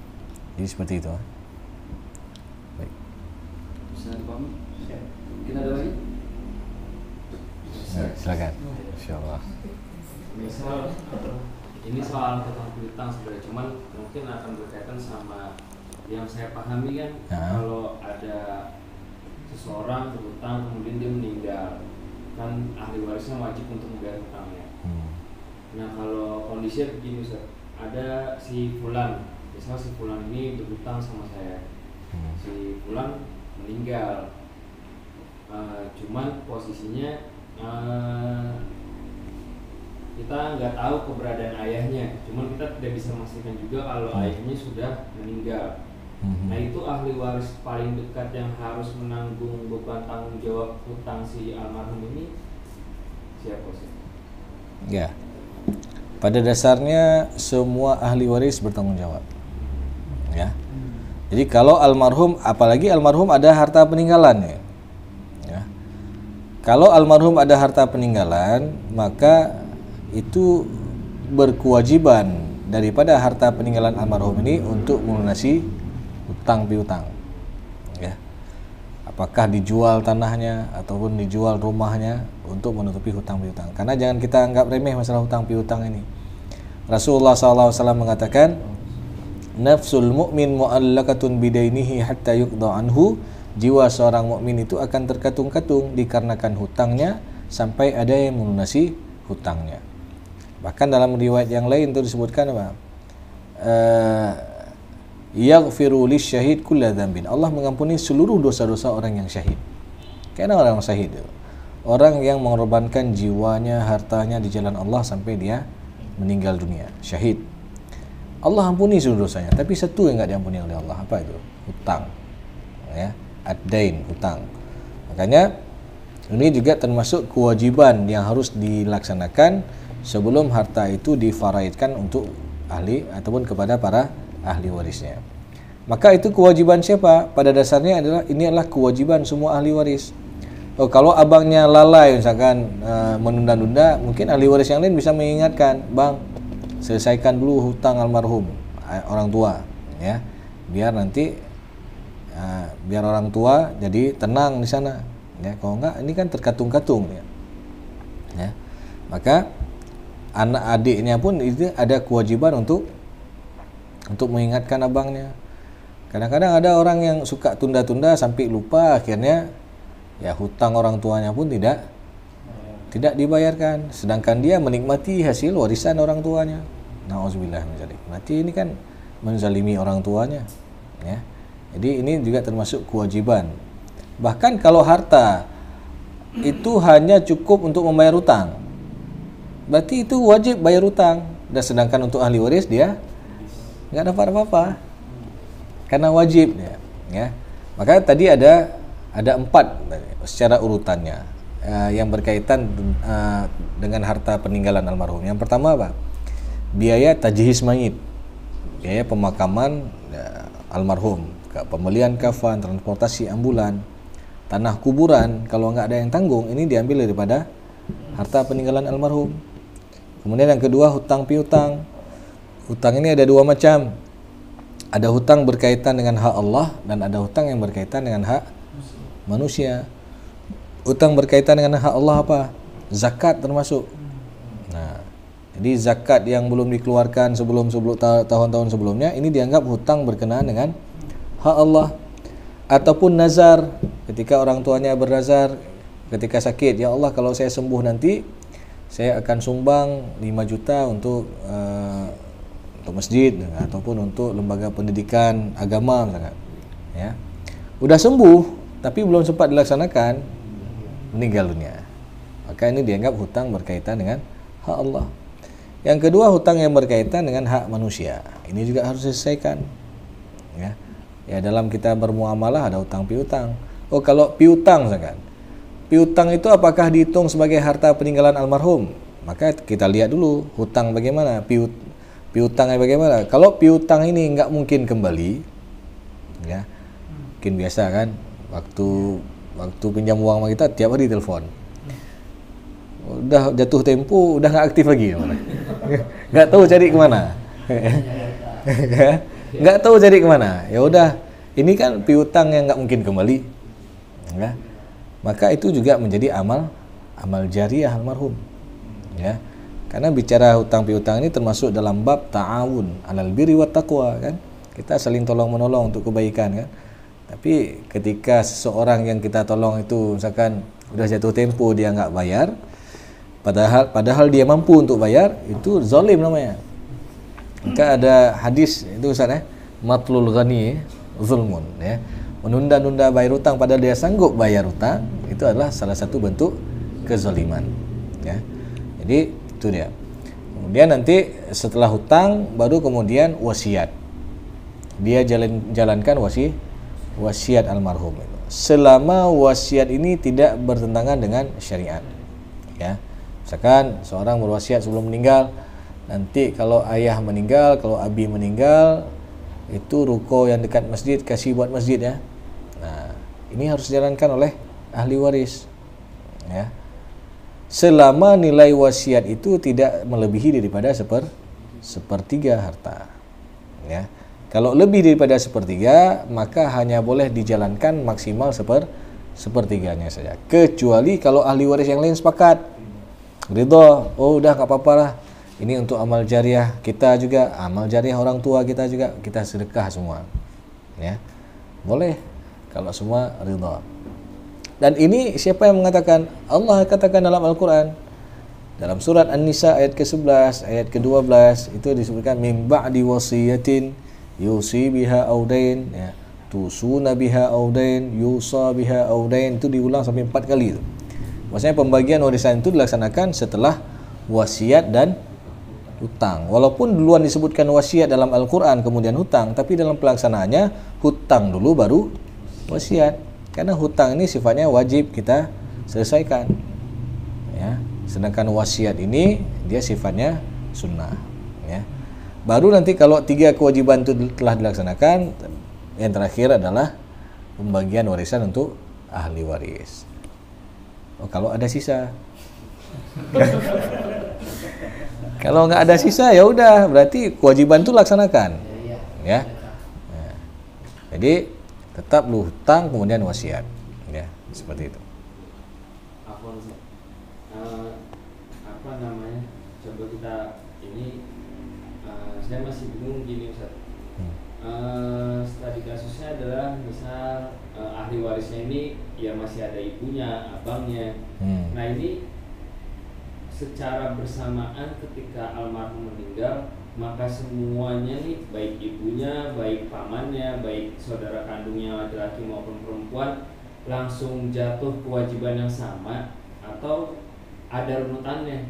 Jadi yang siapa saja lebih berhak? Ya. Siapa paling berhak atau bareng bersama-sama berhak? Ya. Ya. Maka ketika ada ibu kan, yang jelas ibu kan lebih mengetahui mana harta peninggalan almarhum, ya kan? Boleh jadi mereka ada harta bersama, maka dari harta itu diselesaikan, tentu ibu lebih berhak lah. Sedangkan anak-anak kan nggak mungkin, oh ini masih ada ibu, kemudian dia bilang sama ibunya, ibu bayarlah, kan nggak enak kita kan, secara etika lah kan. Tentu ini juga menjadi kesadaran bagi seorang ibu daripada harta peninggalan almarhum untuk melunasi hutang almarhum, ya. Tentu kita sebagai seorang anak, kita paling bisa menasehati, ya, Bu, kalau bisa selesaikan aja terus, ya kan? Ya, sampai almarhum ayah terkatung-katung karena hutang, ya, yang yang belum diselesaikan, ya, maka itu wajib daripada harta peninggalan almarhum sebelum difaraidkan itu dilunasi hutang piutang. Maka kayak tadi kan, secara mana yang lebih bertanggung jawab, pada dasarnya semua bertanggung jawab, ya. Tapi ketika misalkan ada ibu, ya, ada abang yang paling tua, ya, tentu kita secara istilahnya mengambil putusan lah istilahnya. Mengambil putusan itu kan tetap orang yang tuakan. Kita paling memberikan nasihat. Ini dalam agama kayak gini, dalam syariat kita seperti ini, ya. Kita kan juga nggak mau orang tua kita kan terkatung-katung, padahal ada harta yang tinggalkan ini, ya. Maka ini diselesaikan lu hutang piutang. Wallahu a'lam bishawab. Bisa dipahami? Iya. Bisa dipahami?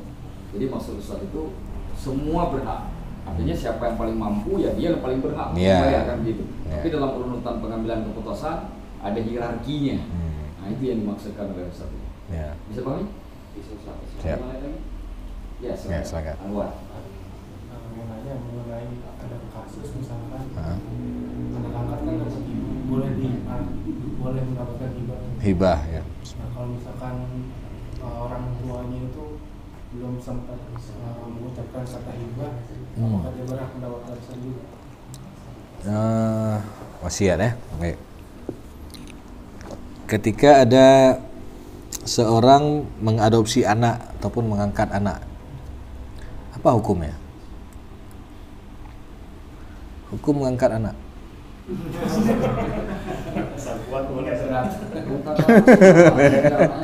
Ya. Jadi kalau kayak Anwar ya. Kalau Anwar nggak sampai harap aku.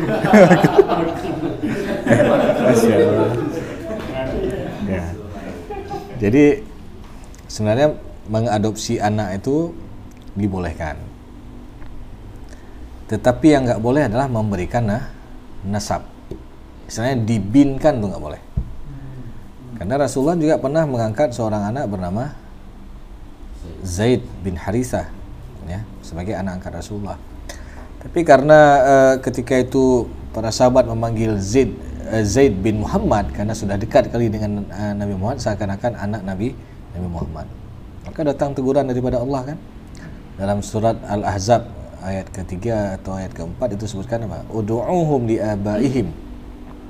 Panggillah anak-anak angkatmu itu dengan nama bapak-bapak mereka. Wa aqsatu indallah. Dan itu lebih adil di sisi Allah Subhanahu wa taala. Jadi ini yang enggak diperbolehkan ketika dibinkan atas nama orang tua angkat. Ya. Setelahnya misalkan di kakaknya udah tahu itu anak angkat tapi dia buat statusnya sebagai anak kandung misalkan. Nah, jadi ini satu kebohongan. Ketika sudah ada satu kebohongan, timbul kebohongan yang berkelanjutan. Ya. Misalkan yang diangkat ini anak perempuan kan. Ya. Tentu ketika anak perempuan ini sudah balik, ini kan bukan mahram. Ya. Bagi orang tua angkatnya. Enggak boleh dilihat auratnya. Ya, enggak boleh dia peluk, dia cium kayak anaknya sendiri, enggak boleh. Ya. Nanti kebohongan berkelanjutan lagi kapan? Ketika menikah. Ya, orang tua angkat nggak boleh jadi wali nikah. Ya, nanti kebohongan berkelanjutan lagi kapan? Dalam hal masalah warisan, anak angkat nggak dapat hak waris. Tapi kadang-kadang ini juga dilema juga kita. Kok bisa dia buat itu anak angkat di kakaknya sebagai anak kandung? Nah, tadi the power of gerakan orang tua asuh. Itu banyak. Ya. The power of people inside, ya. Orang dalam. Makanya bisa. People inside. Jadi kalau ada orang dalam kan bisa diurus tuh, ya kan? Kok nggak kayak mana? Bisa diurus, anak angkat bisa jadi anak kandung. Nah, ini dari awal udah salah, ya. Yang jadi masalah lagi kadang-kadang nanti kalau ini dipermasalahkan di pengadilan, boleh jadi hakim hanya melihat bukti tertulis, ya kan, sehingga diberikan hak dia. Jadi ini kan bohong. Ya, bohong tadi, berawal dari kebohongan tadi. Ya. Nah, pertanyaan tadi, ini masalahnya udah diadopsi anak, diangkat anak, lalu ketika meninggal nggak ada meninggalkan wasiat, ya, nggak ada wasiat untuk anak angkat. Apakah ini boleh diberikan kepada anak angkat ini sebagai pemberian? Maka dalam hal ini boleh diberikan dengan cara apa? Wasiat wajibah. Nah, wasiat yang wajib diberikan kepada cucu yang sudah duluan meninggal orang tua ataupun kepada anak angkatnya. Tentu ini juga boleh diberikan dengan cara tidak melebihi daripada sepertiga, ya, atas dasar kesepakatan ahli waris. Nah, jadi mau dikasih berapa kan? 1/6 boleh, mau dikasih cuma 1/8 aja boleh, ya. Tapi ini harus ada kesepakatan semua ahli waris. Bahkan kalau di Timur Tengah itu sudah diundang-undangkan itu, ya, tentang masalah wasiat wajibah, ya. Jadi wasiat yang wajib diberikan kepada cucu yang sudah duluan meninggal anak ataupun kepada anak angkat. Karena dia tidak dapat. Ya, karena dia nggak ada hak dapat warisan, kan. Jadi ini boleh diberikan. Bahkan dalam surat An-Nisa ayat ke-8 itu disebutkan apa? Wa idza hadaral qismata ulul qurba wal yatama wal masakin farzuquhum min. Ketika pembagian warisan itu ada kerabat, ada fakir miskin, anak yatim, ya. Apalagi anak yang diasuhnya tadi, ya, anak yatim piatu misalkan, farzuquhum min, kasih juga. Ya. Wa qulu lahum qaulan ma'rufa, dan hendaklah kita berkata kepada mereka dengan perkataan yang baik. Ya. Dikasih juga, walaupun kasih ini nggak disebutkan takarannya, nggak disebutkan porsinya, ya, maka ini tergantung daripada ahli warisnya, ya. Kecuali kalau sudah dibilang wasiat tadi, ya kan, maka ini harus dijalankan oleh ahli warisnya, wajib. Kalau ahli warisnya nggak menjalankan, berdosa ahli warisnya, ya. Ya, maka disebutkan dalam surat Al-Baqarah ayat 180 itu, faman baddalahu ba'dama sami'ahu fa innama ithmuhu 'alal ladzina yubaddiluna. Jadi barang siapa yang merubah wasiat setelah dia mendengarkannya, maka berdosalah orang yang merubah wasiat itu. Dengan catatan apa? Selama wasiat itu tidak bertentangan dengan syariat. Kita sudah pernah contohkan dulu, seperti misalkan orang tua memberikan wasiat, kalau saya meninggal nanti, rumah induk ini jangan jual-jual, ya. Nah, sering sekali. Ini sering, ya. Kadang-kadang gara-gara wasiat seperti ini ribut anak-anaknya. Kapan? Ketika meninggal orang tua, ya. Karena kondisi anak-anak itu enggak sama secara ekonomi. Ada yang mapan, ada yang kurang. Yang kurang ini dia minta haknya.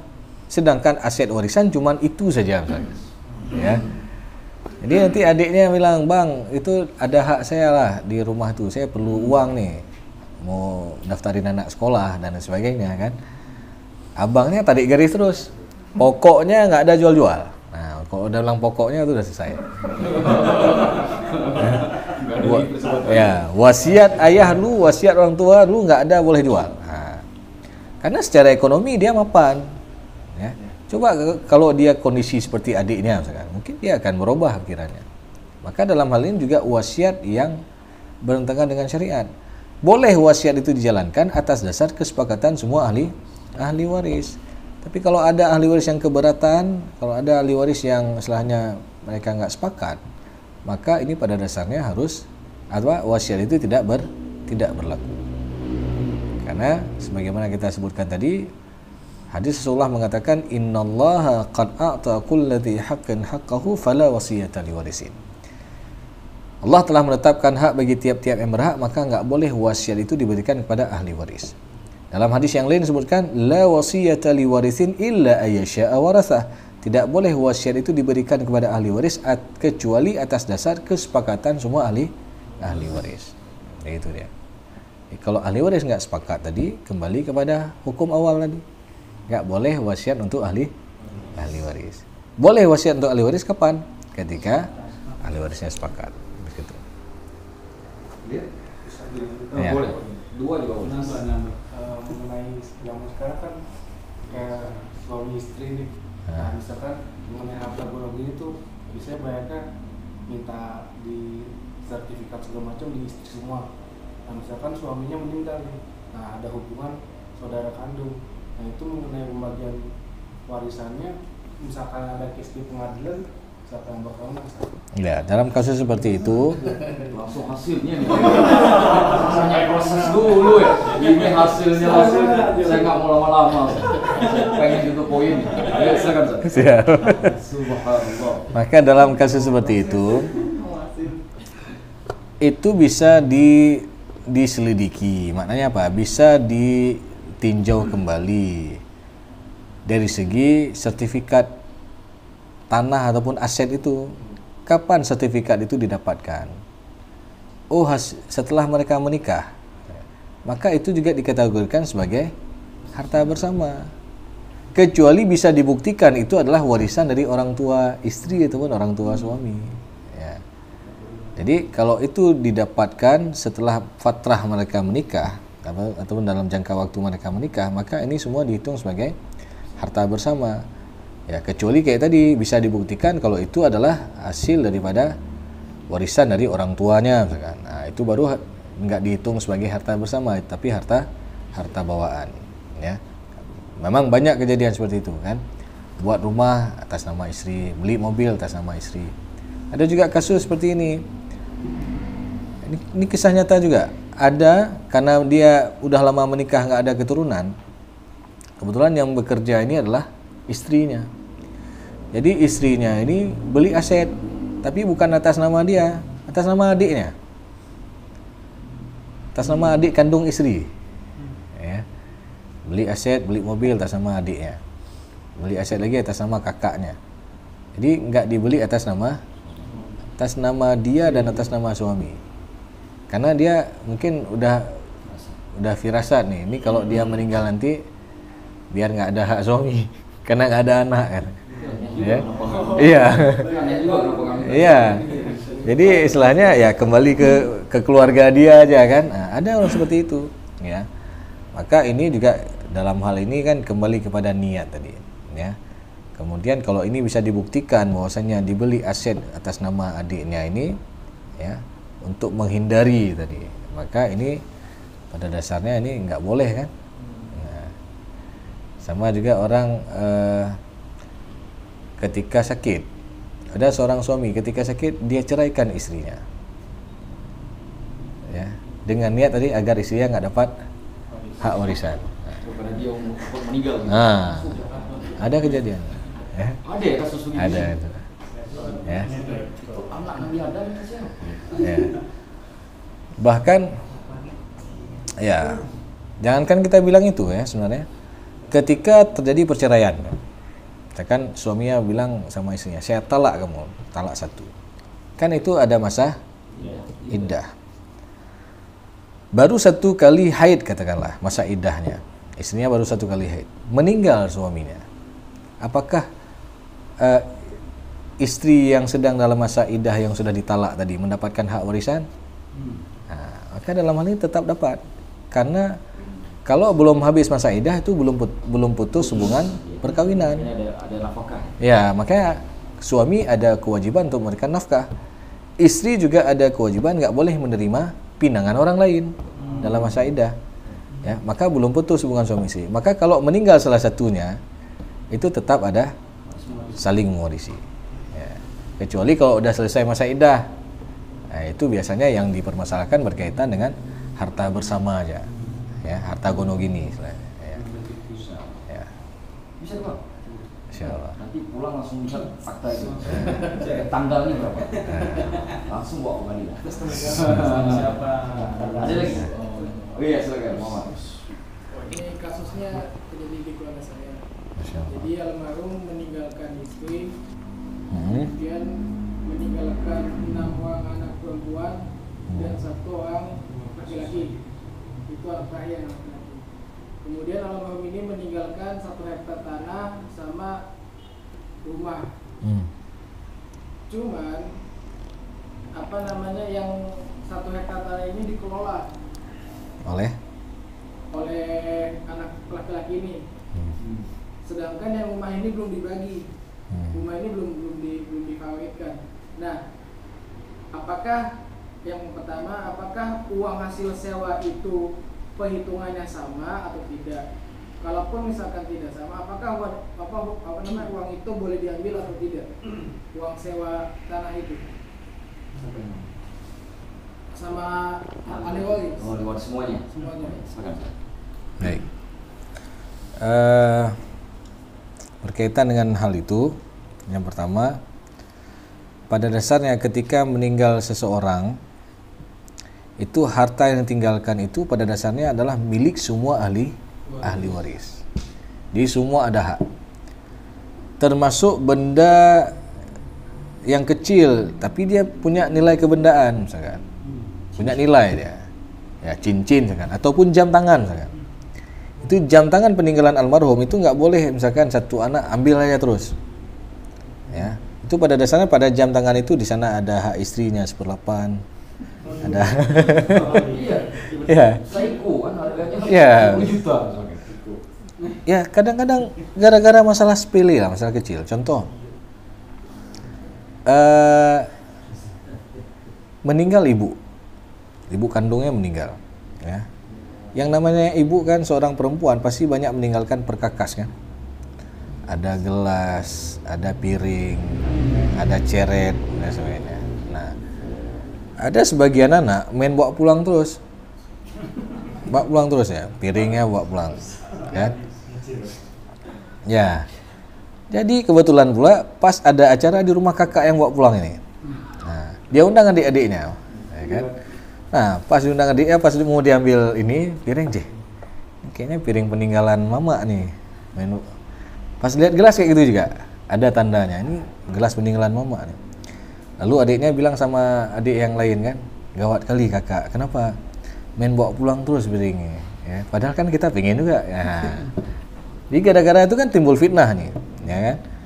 Ada yang lemari, kadang-kadang kan peninggalan orang tua dulu kan lemari jati, kan? Itu dibawa pulang tuh sama salah seorang anak. Itu nggak boleh sebenarnya. Harus minta izin dan ridha semua ahli waris. Nah, ini kayak gitu juga ketika misalkan yang kelola tanah tadi dikelola oleh anak laki-laki. Apakah dia boleh memakan hasilnya semua? Nggak boleh. Pada dasarnya di sana ada hak semua ahli waris. Oh, boleh dia ambil sesuai dengan operasional yang dia kelola. Oh kan, mungkin ada gaji lah istilahnya kan, karena dia udah berusaha juga kan, udah setelah menggarap tanah itu kan, itu ambil sekedar dengan upahnya saja. Sedangkan sisa yang lain hasilnya itu pada dasarnya milik semua ahli waris. Oh, ada hak juga, hak faraid, untuk abang yang kelolanya ada, untuk adik-adiknya ada, ya, untuk ibu kandung ada misalkan, ya. Jadi seperti itu, ya.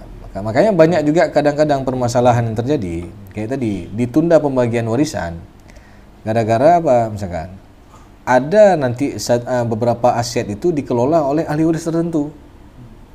Misalkan abang yang paling tua, nilai hasil sewaan toko itu dikelola oleh abangnya, tapi nggak dikasih untuk anak adik-adik yang lain. Nah, ini jadi masalah. Kalau udah jadi masalah itu dia diungkit-ungkit terus, abang udah ambil bertahun-tahun tuh. Nah, kan jadi masalah nih, ya. Maka dalam hal ini harus dibincangkan dulu. Kalau misalkan digilir sangat. Sewa tahun pertama untuk abang lo, sewa tahun kedua untuk adik. Ya, itu kalau atas dasar kesepakatan itu boleh, nggak ada masalah, ya. Tapi ketika dia diam-diam menikmati sendiri, ini zalim namanya. Ya, berarti dianggap dia telah memakan hak saudaranya, ya.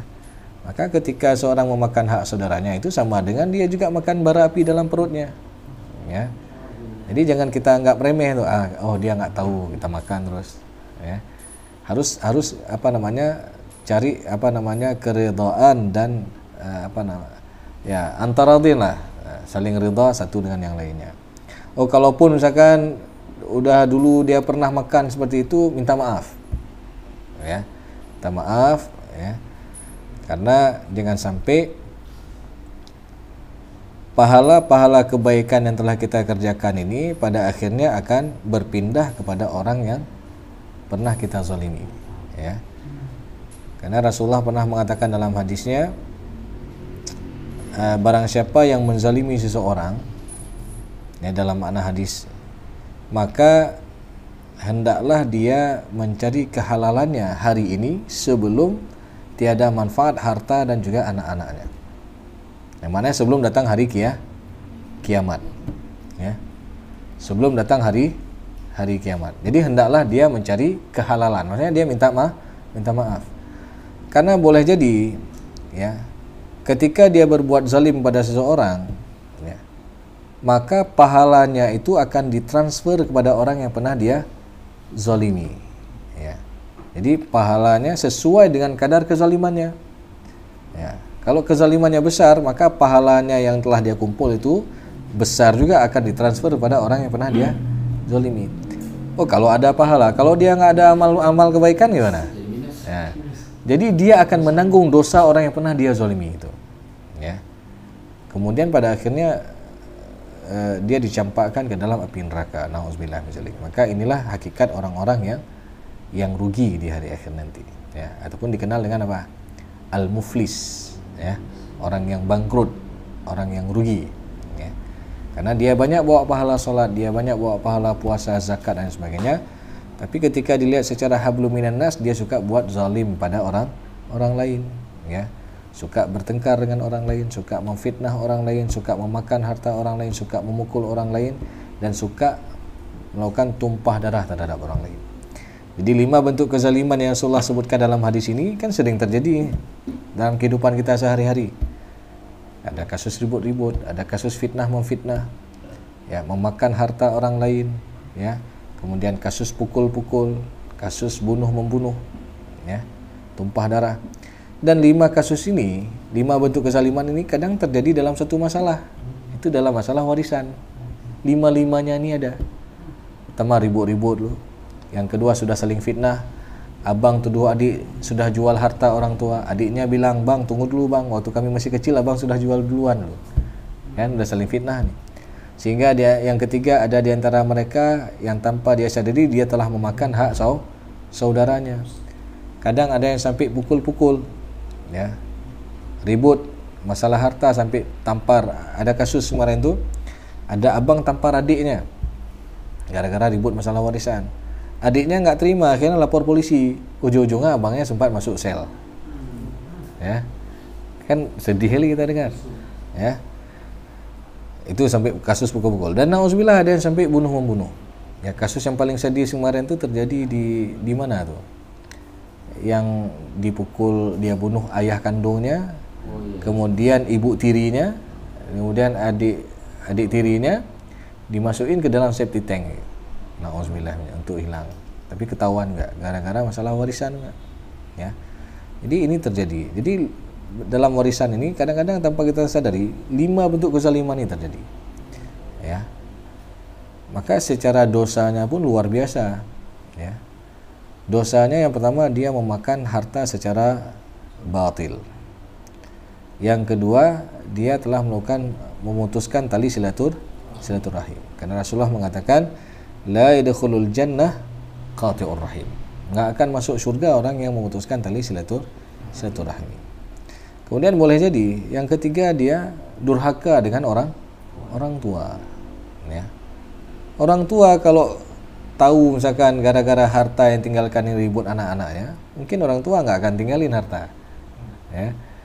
Dia wakafin aja buat masjid, ada ribut-ribut, kalau tahu, ya. Maka ini juga demikian, ya. Karena kita mengatakan tadi bahwasanya bicara tentang masalah warisan berarti kita bicara tentang masalah nikmat ini yang ditinggalkan oleh orang tua kita dulu. Jadi jangan sampai ini jadi musibah, jangan sampai ini menjadi malapetaka di antara para ahli waris. Jadi seperti itu. Jadi kalaupun ini dikelola tadi harus minta ridha daripada dan izin daripada semua ahli waris. Ya seperti itu. Baik. Ini kita sudah setengah 1.